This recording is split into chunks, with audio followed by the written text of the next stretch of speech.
Can I get you a coffee? Beg pardon? Coffee! The ambassador's assistant, who had introduced herself as Miss Oppenheimer, repeated gently. Can I get you some? I think she means coffee, Captain, said Tiny, butting in from Gordon's right. She's asking if you'd like a cup whilst you're waiting, like. She is? Gordon inquired, his eyebrows rising. In what language precisely? Yank, sir.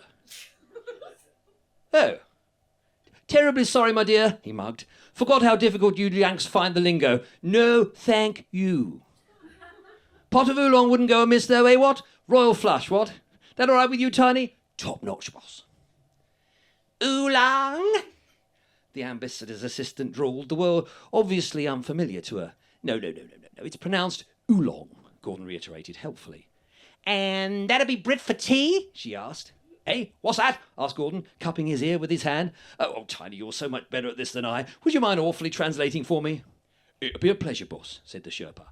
A pot of tea for two, and if you be so kind, dearie, in his best upper-middle approximation. No milk, but with plenty of sugar.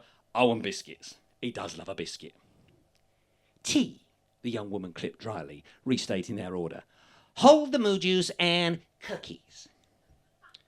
Now, there's a lot of shit happens in the middle there. Gets a bit angry. It calms down. It's hardly relevant to this piece, so I'm going to move on and come back in a little bit later. Gentlemen, said Miss Oppenheimer, rudely cutting into their clandestine conversation, returning as she had done with a tray bearing 2 teacups and a teapot. Your tea! Ah, said Gordon, splendid, as she parked the tray on the low pamphlet-strewn table between their 2 chairs. The ambassador will see you shortly, she told him.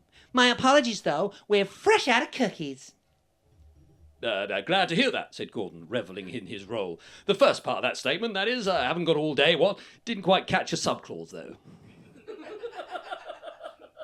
Biscuits, said Tiny, pulling the tray toward himself. They ain't got none. Shall I be mother? He asked. At your convenience, old man, at your convenience.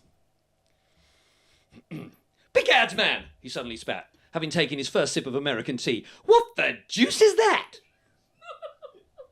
Do we have a problem? Miss Oppenheimer inquired. I believe we do, madam. Quite so, in fact, said Gordon, whilst his Sherpa began fishing around inside the teapot with his spoon. This is most assuredly not oolong. It's English breakfast, the assistant replied, turning the end of her statement up into a question, though none had been implied by the words that she had used. English breakfast, Gordon responded, firmly and indignantly, is porridge followed by eggs and bacon, followed by a couple of rounds of buttered toast with raspberry jam. This, I am glad to report, though sorry to disappoint you at the same time, tastes of none of those things, though it does bear an uncanny resemblance to the water used to wash the pan that my breakfast was prepared in.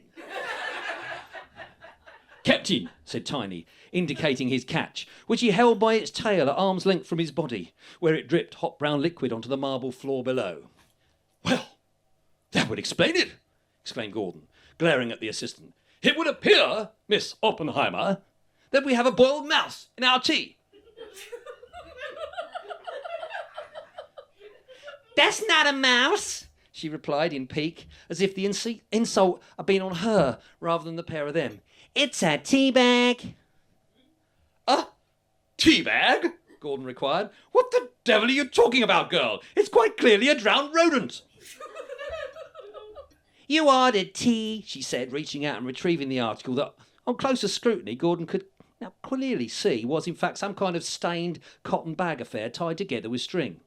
Where we come from, she told him, placing it down on the edge of the tray, tea comes in little bitty bags. It's the future, she insisted. It's the modern American way. That may well be the case, snapped Gordon indignantly, but this is England. And in England, one would expect one's tea to be taken out of the bag before one is served it. If I were perchance to purchase a quarter of humbugs, for instance, would I not be expected to remove them from their bag before I ate them? Or, perchance, an ounce or 2 of salty seaman's shag. Should I not pinch it from its packet and press it into my pipe before smoking? Or do you advise that lighting and inhaling it directly from the palm of my hand? It's not right, Tiny added for verisimilitude. It's supposed to stay in the bag, Mr. Periwinkle, Miss Oppenheimer argued. It's a new innovation.